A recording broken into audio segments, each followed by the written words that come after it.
The 49ers might be facing another vulnerable defense in the Carolina Panthers, who might be out a few key defenders. And while the 49ers defense may still be missing bodies, this could be another week where Brock Purdy and the offense could carry the load. We'll discuss some of the injuries and all the key matchups for Monday Night Football on today's 49K Pod.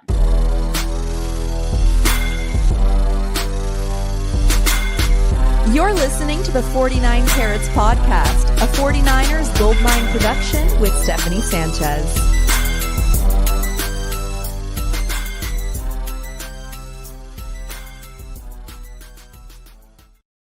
What's going on, everyone? Welcome to another edition of the 49 Carats Podcast. I'm your host, Steph. It is Friday, November 21st, which means we're back with another preview show.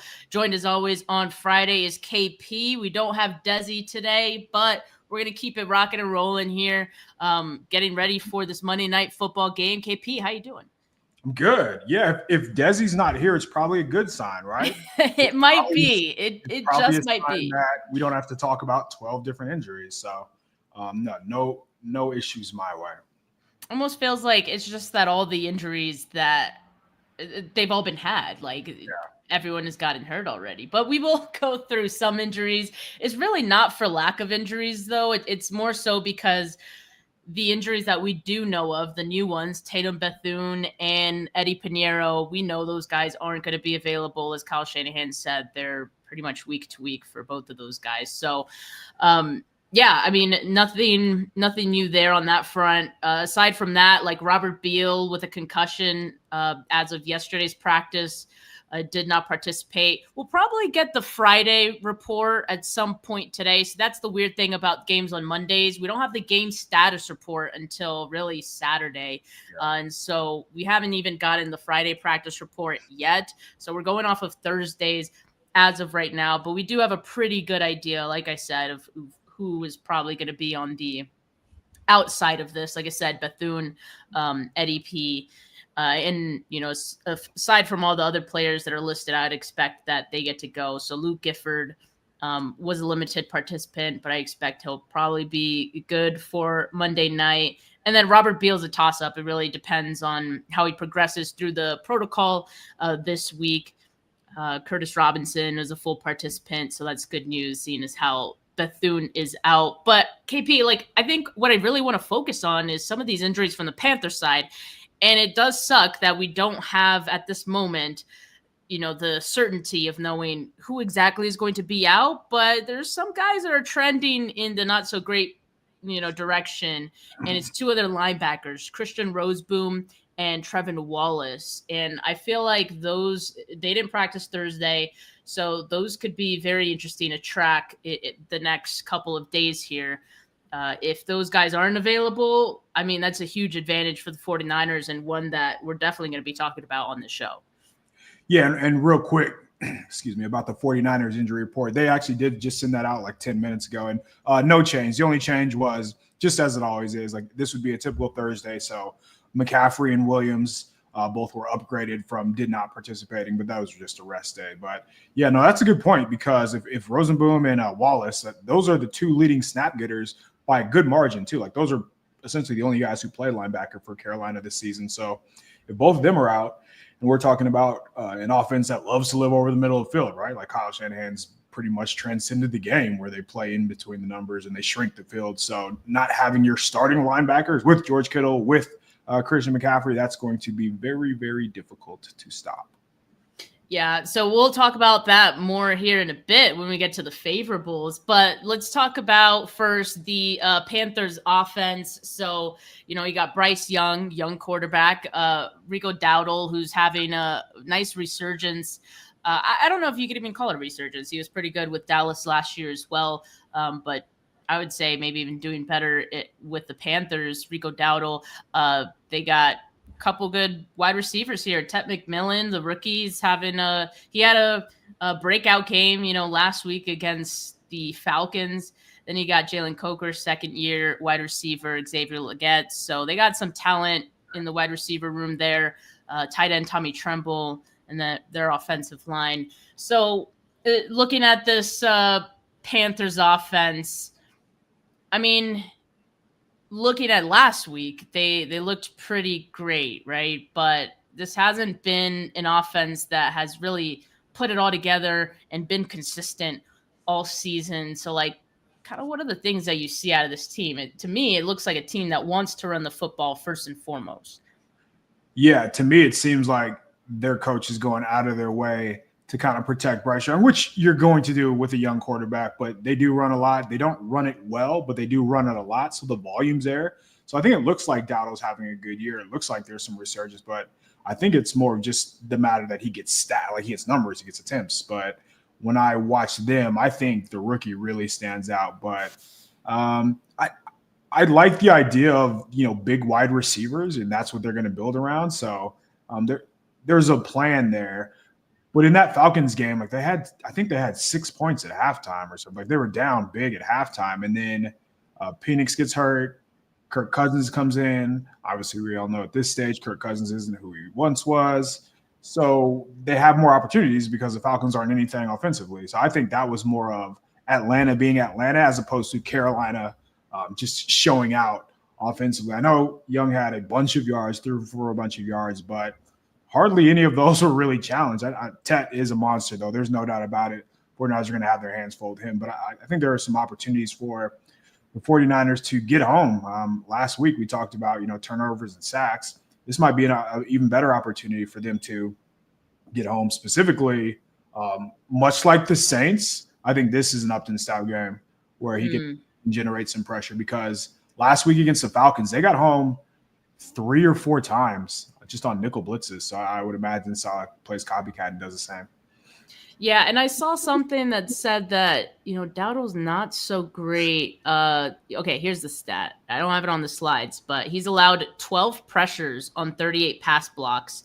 That's the second most pressures allowed by any running back. So if Rico Dowdle is out there and it's like a third down, expect Saleh to dial up the blitz. I think that's a good call out. And you were on the money, for that Saints game when it came to that and Kamara. So I think, yeah, you're right. They'll probably try that again. But let's talk about Rico Dowdle here and things that he does well. I mean, we know that the run game is a huge part of the Panthers' identity. And so as far as production, he's getting that. He's 4th in rushing yards with 833 rushing yards. I want to say he missed some games this season, didn't he? Because I know there were some games where Chuba Hubbard started. Yep. So, I mean, that's pretty impressive given that he missed some games.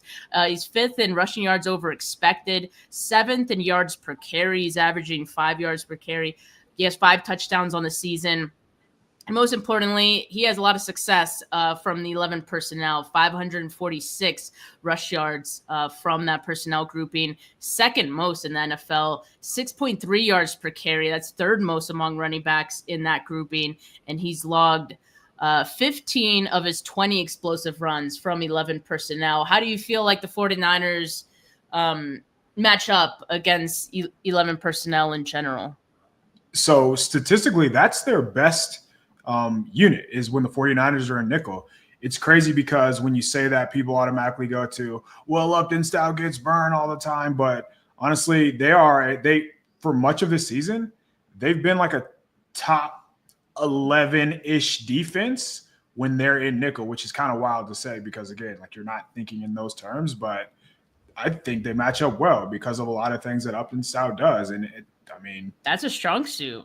Yeah, no, playing the run. He's very, very good at playing the run. I would go as far to say he's one of the 49ers' best run defenders. So it actually matches up really. It kind of plays into their hands because whenever the 49ers just get slower in general, they add another linebacker, things just don't tend to go very well. But their nickel defense has been pretty good this year.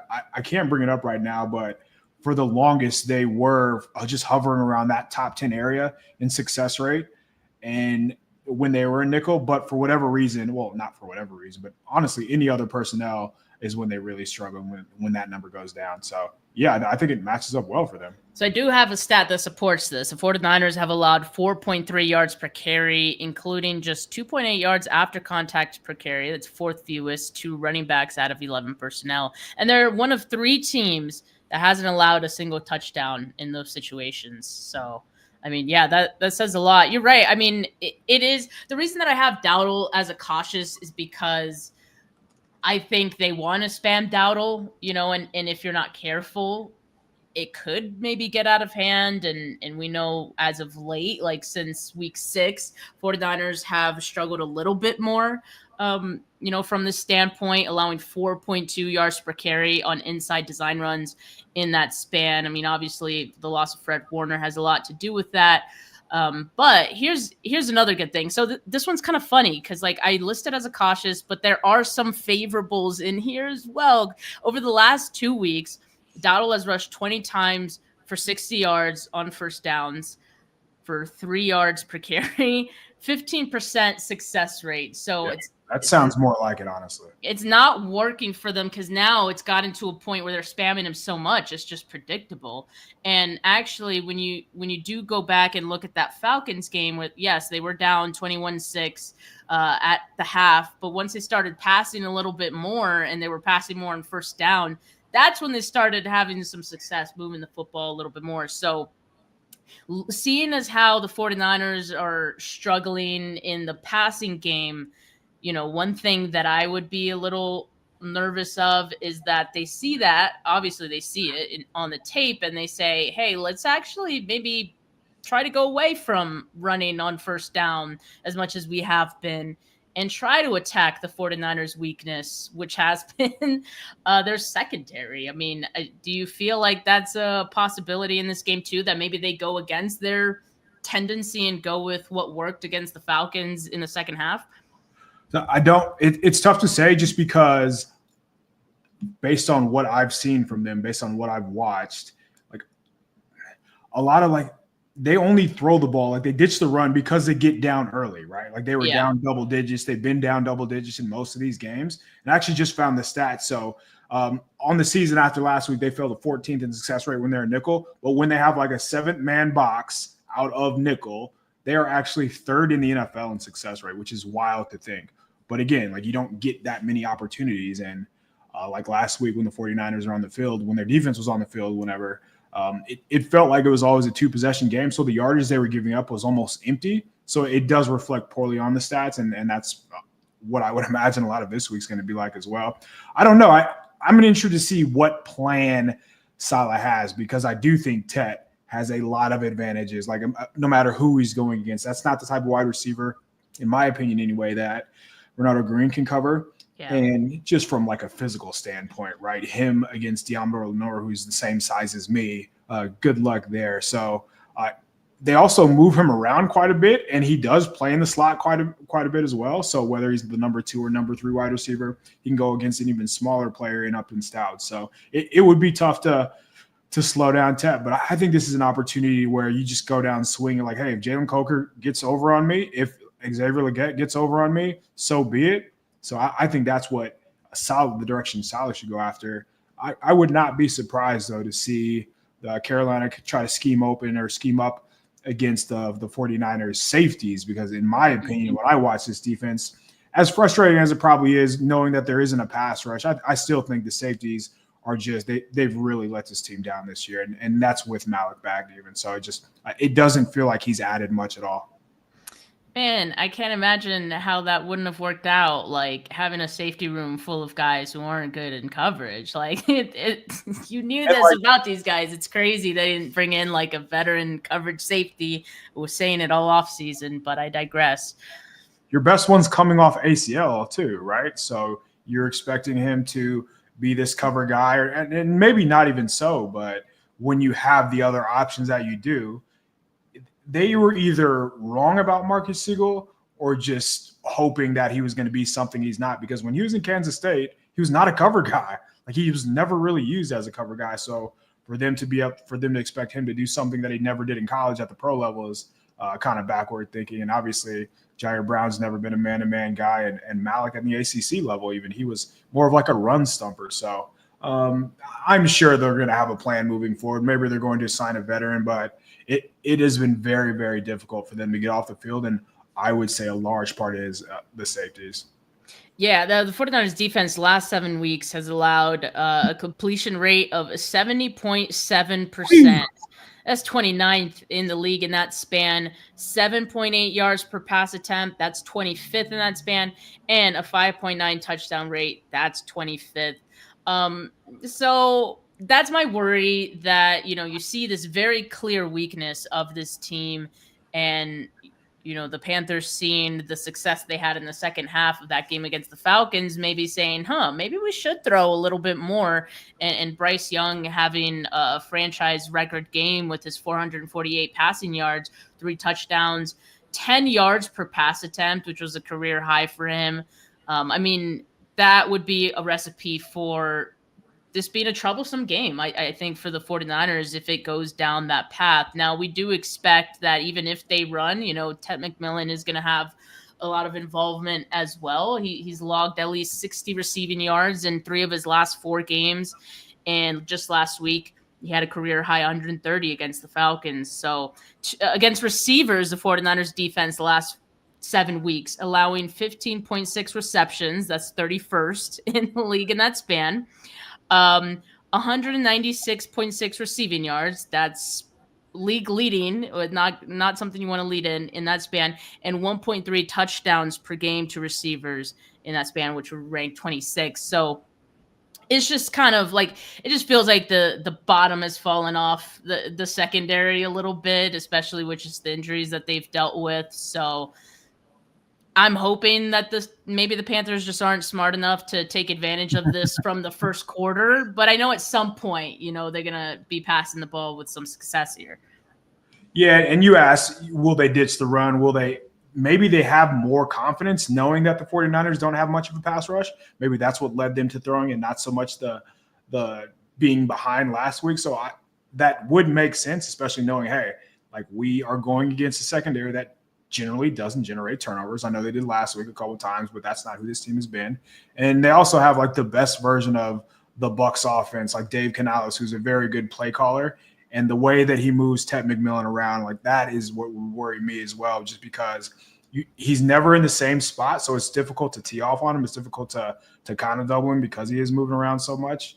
I still think that yards per attempt from Bryce Young is still a little fluky just because like they generate a bunch of big plays, but that's more so scheme. Like they had a screen that they took for a long play last week. That's not really on the quarterback, but I think he misses enough throws where the 49ers will be like fine. And by fine, I mean like serviceable still though. The guy on the screen, Ted McMillan, he's a baller. What Kyle Shanahan said about him is very accurate. Like he does look like that good of a player. He looks like a player who is just well beyond his years. So I would not be surprised if he had another big day because, the 49ers, they allow 70 yards a game against the opponent's number 1 receiver, and that's kind of where he's been living. So, he's going to be a tough matchup. There's no doubt. Especially seeing like what the Cardinals got out of Michael Wilson just last week. It's like, man, we got Ted McMillan, who's even better than Wilson. What could we do against that 49ers defense? So I think all is to say, like the 49ers offense is really going to have to come through and score a lot of points. And this could potentially be a high scoring game by the end of it. I guess we'll have to wait and see, but let's take a look at that Panthers defense to just get a better sense of this. So we already talked about a couple players at the top of the show who might be out for this game or just on the wrong side of questionable. We don't know. Christian Roseboom, Trevin Wallace, both of their starting linebackers have not participated in practice thus far. So keep an eye on that one. If those 2 guys are out, it's obviously going to be a big advantage for the 49ers. For now, we'll maybe just talk about this matchup as if they will maybe be out, like probably, right? So, but aside from that, we got as the corners, J.C. Horn, Corey Thornton, Mike Jackson, and then on the defensive line side, I think Derek Brown is someone who's really good, especially as a run defender on the edge as well. Nick Scorton, their rookie, has kind of been their best pass rusher if I'm being honest. And this is the guy I want to talk about the most, their safety, KP, Trevon Moehrig. And it's because of how they use him, I think, that the 49ers need to be most cautious of. Like, they've lined him up pretty much everywhere, which is pretty impressive.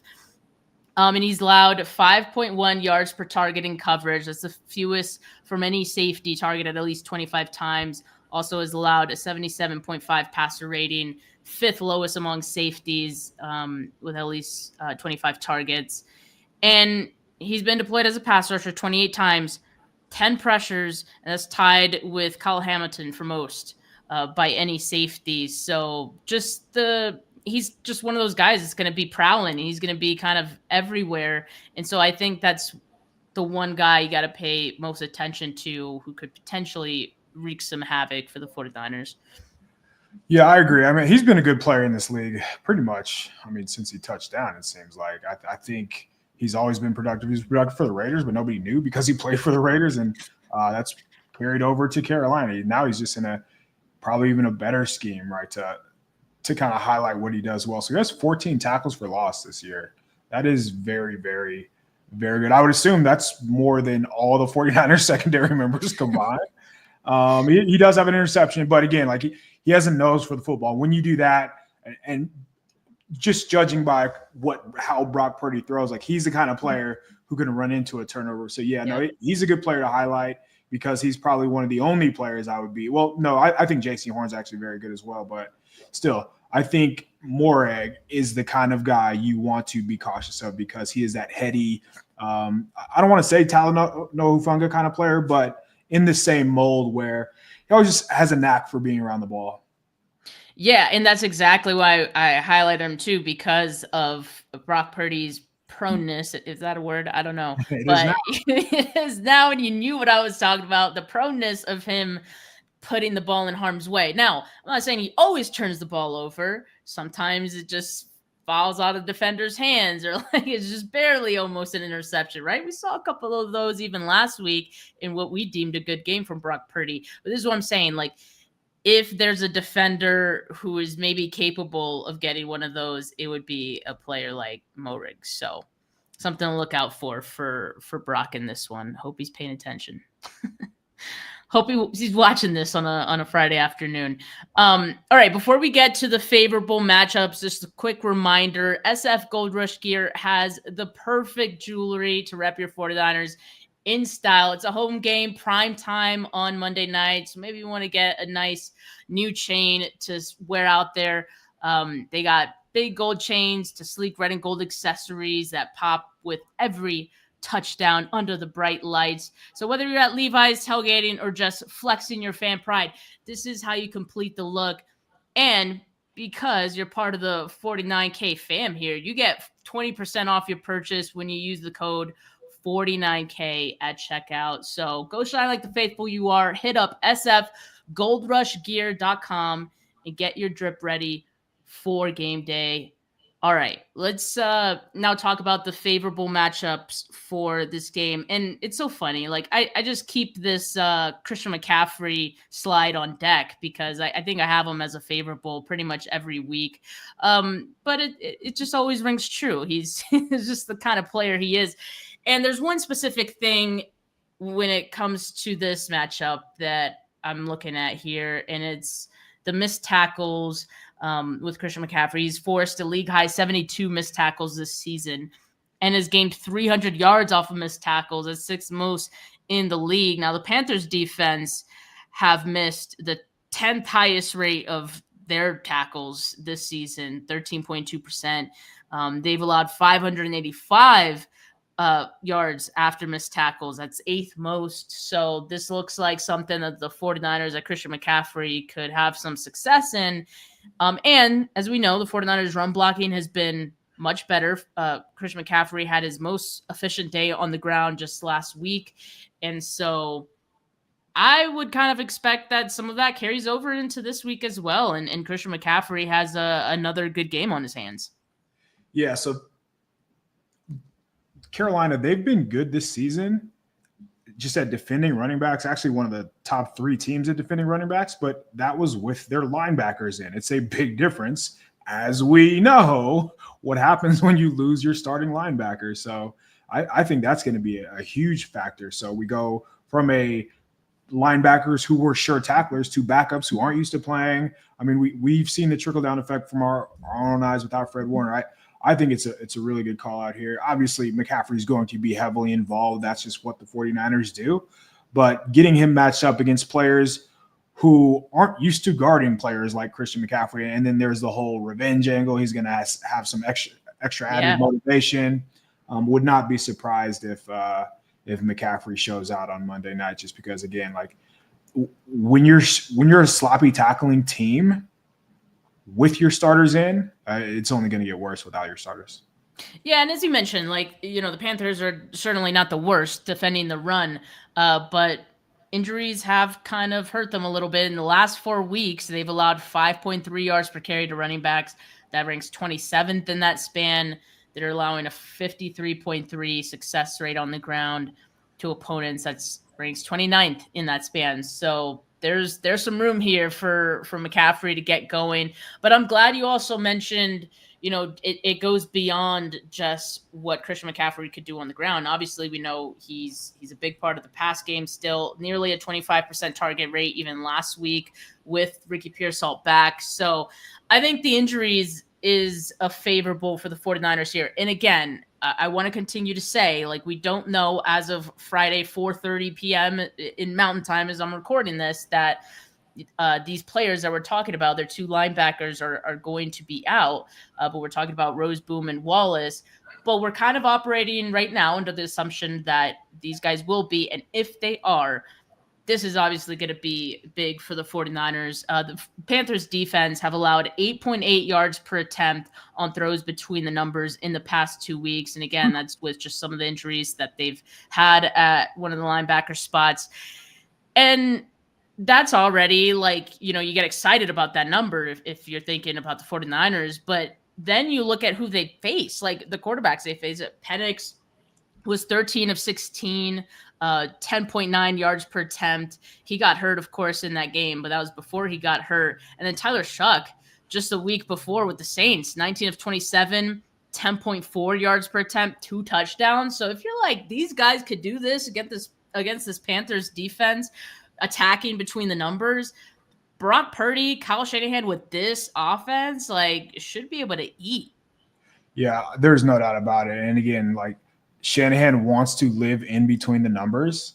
And when you're seeing these throw, like Penix never threw the ball. I think he had one throw over the middle, like in between the numbers. So for him to be that successful on more difficult throws outside the numbers kind of tells me Brock, Kittle, Joe, like, if you read the next gen stats about the 49ers wide receivers, they all run in breaking routes. So I think the 49ers are going to have plenty of opportunities to get some good matchups. And when they have good matchups, they usually win those. So I haven't really watched the Panthers this season and come away thinking, oh man, like, that defense is legit. That defense is going to hold you down. So I think the 49ers are in a really good spot here.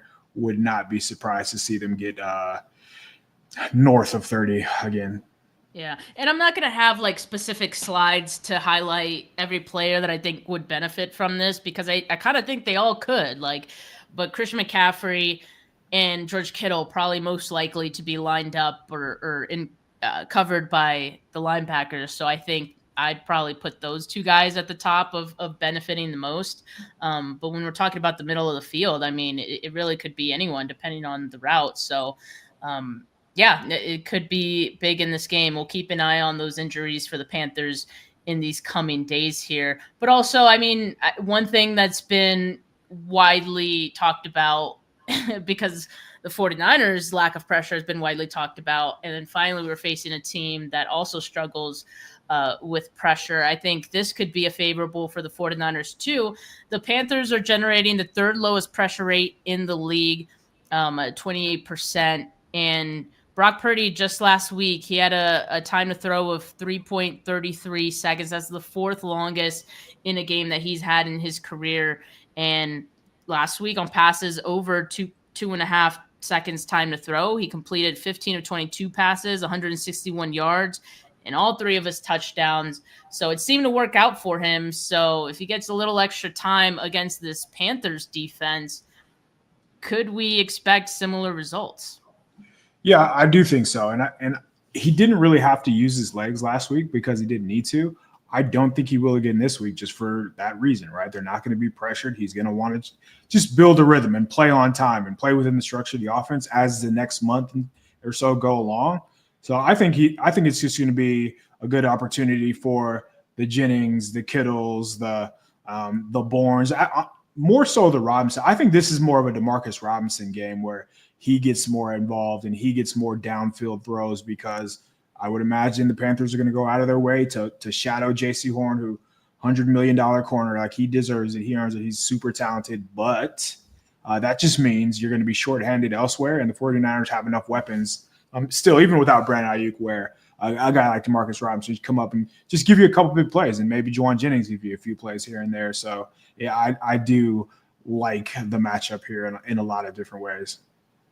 The one, I think, not to go back to like cautious because I hate to do that, but like the one thing that I think with the Panthers defense in the past game to be cautious of is that they play zone coverage at the highest rate, and in zone coverage, they've allowed 11 touchdowns, 6 interceptions. So 11 touchdowns is tied for 4th most, but 6 interceptions tied for 8th most. So like there's, kind of what we were talking about, like Brock Purdy's going to be aggressive, and we love that he's aggressive, but sometimes, it could put the ball in harm's way. We might just see that because Brock Purdy so far this season has completed basically 65% of his passes against zone. That would rank 8th lowest among qualified quarterbacks, and just 2 touchdown passes against zone compared to 4 interceptions. So I think that's one thing to maybe just be cautious of in this game, that he'll have more time, but got to watch out for defenders that you may not realize are prowling.